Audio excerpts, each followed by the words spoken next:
One cool study where they had boys and girls in a room and they said, hey, boys and girls, be quiet. There's a baby sleeping next door. We don't want to wake it up. And then after a little while, they started playing, the scientists started playing through the intercom sounds of a baby screaming. So the kids are like, oh no, we woke the baby up. And the girls said, hey, let's go get an adult. And the boys said, nah, it'll be fine, don't worry about it. And they switched off the intercom.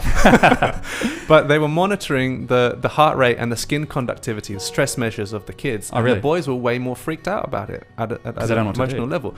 Yeah, they were really stressed. And I think that maybe, lots of people freak out about gross generalizations across genders, but I think maybe on the whole, male nervous systems are a little bit more sensitive, actually, and a little bit more easily overwhelmed by emotion.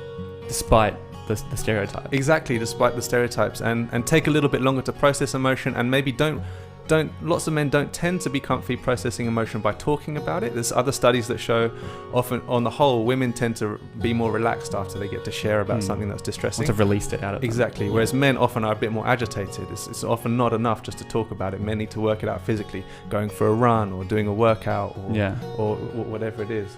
The greatest fears that men have is being seen as weak or being weak. Yeah. And our culture has all kinds of sort of ideas about what it means to feel emotions and cry and things like that.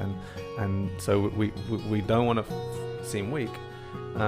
It's true. I don't want to seem weak. No, of course not. Yeah. And I think a lot of arguments often I see in between men and women. I do couples counseling now, and often the really big arguments, the man's not backing down from something because he feels like the woman, when she's upset, she just wants to express and say, hey, when you do this, it's really difficult. Why did you do that fucking thing? Why are you being acting like an asshole?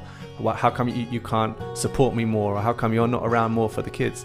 And the underlying thing that he hears is, you're weak. You're not up to scratch as a dad or as a partner. And it's very hard for me to just sit there and listen to that and say, oh, I see, honey, I'm really sorry that you feel that way.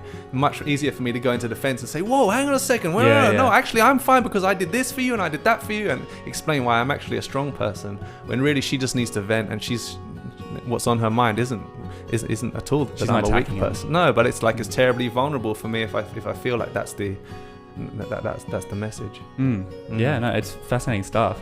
Because even when you say just about bringing weak, like I don't want to feel weak, but I think there's a difference between being weak and letting your emotions out isn't weak, and that's kind of like the message we're trying to get across. Exactly. And being vulnerable, that's that thing that Brené Brown's always harping on about, which is that being vulnerable is the strength. It takes courage and it takes grit to be vulnerable. Just not in modern society. If you cry or you let yourself out, people can see you as weak, but really, you are being strong. And for anyone listening, if you can try to understand that,